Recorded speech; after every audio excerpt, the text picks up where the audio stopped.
জামাই ষষ্ঠীর দিন আমি আর আমার বর বেরিয়ে পড়েছিলাম বাড়ি থেকে আমার বাপের বাড়ি যাওয়ার আর বাপের বাড়ি যাওয়ার টাইম আসলে আমার মনে আমার মতো প্রত্যেকটা মেয়েরা হ্যাপি হয়ে যায়। আর এদিকে দেখো আমরা স্টেশনে এসে ট্রেনের জন্য অপেক্ষা করছি। আজকে ট্রেনে অনেকটাই ভিড় হবে আর এদিকে দেখতে দেখতে ট্রেনটাও চলে আসলো ঠিক টাইম। এত রোদ গরমের মধ্যে ফাইনালি আমরা পৌঁছে গেলাম পাঁচবেড়িয়া স্টেশন। আর এদিকে দেখি আমার বড়দি ভাই আমাদেরকে নিতে চলে আমাদের দুই বোনের একসাথেই আসার কথা ছিল, কিন্তু আমাদের আগে চলে এসেছিল। আমরা কিন্তু তিন বোন, এখনো আর এক বোন বাকি আছে। আর এদিকে তোমাদের সাথে কথা বলতে বলতে দেখলাম চলে এসেছি আমার বাপের বাড়িটা। যেমনই হোক না প্রত্যেকটা মেয়ের কাছে সেটা স্বর্গ আর একমাত্র শান্তির জায়গা।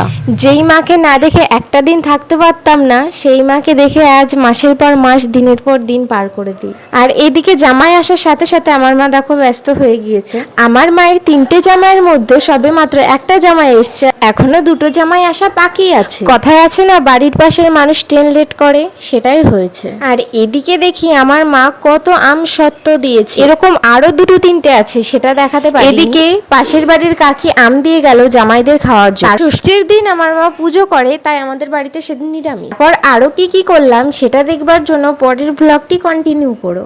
Bye bye.